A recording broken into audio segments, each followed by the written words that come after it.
వ్యక్తిత్వాన్ని, మా ఆత్మ గౌరవాన్ని, మా ఆత్మస్థైర్యాన్ని, మా యొక్క చిత్తశుద్ధిని ప్రజల మీద మాకెంత ఉందో అది ఆ ఒక్క ప్రజలు ఇచ్చే ప్రేమతోటే ఈరోజు మేము నిలబడగలుగుతా ఉన్నాం.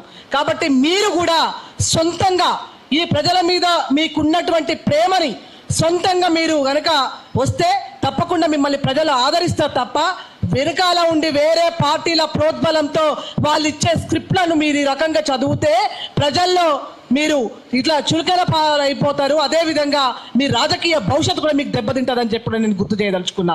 ఎందుకంటే ప్రాంతీయవాదం అంటే మీరు ఉగ్రవాదంతో మీరు మొత్తం బీజేపీ స్క్రిప్ట్ చదివి మీరు మొన్న వచ్చి ఎంత బాధకరం అంటే కొన్ని దేశాల పేర్లు మాట్లాడుతూ ఉంటారు. అసలు మేము ఆ దేశాల పేర్లను మేము మాట్లాడము, ఆ దేశాల పేర్లే మాకు గుర్తు కూడా ఉండవు. మా ప్రాంతం యొక్క బాధలు కష్టాలు తప్ప మేము వేరే దేశాలను మాట్లాడము. కానీ అదే బీజేపీ పార్టీ ఆ దేశాల పేర్లు చెప్పి ఓట్లు అడుక్కుంటా ఉంటుంది.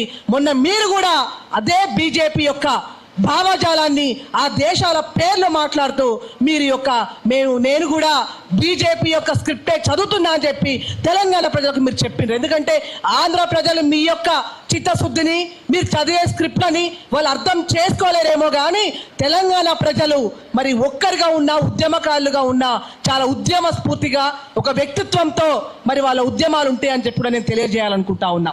అదేవిధంగా మరి మీ పార్టీ యొక్క సైనికులకి మీరు ఖచ్చితంగా ముందు పాఠాలు చెప్పండి.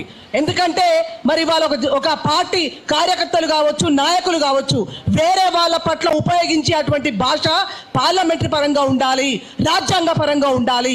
అంతేగాని అడ్డగోలుగా ఇష్టం వచ్చినట్టుగా మాట్లాడితే ఖచ్చితంగా అది ప్రజలు ఉపేక్షించరు. అదేవిధంగా రాజ్యాంగానికి కూడా అది వ్యతిరేకం అవుతుందని చెప్పి కూడా నేను గుర్తు చేయాలనుకున్నా.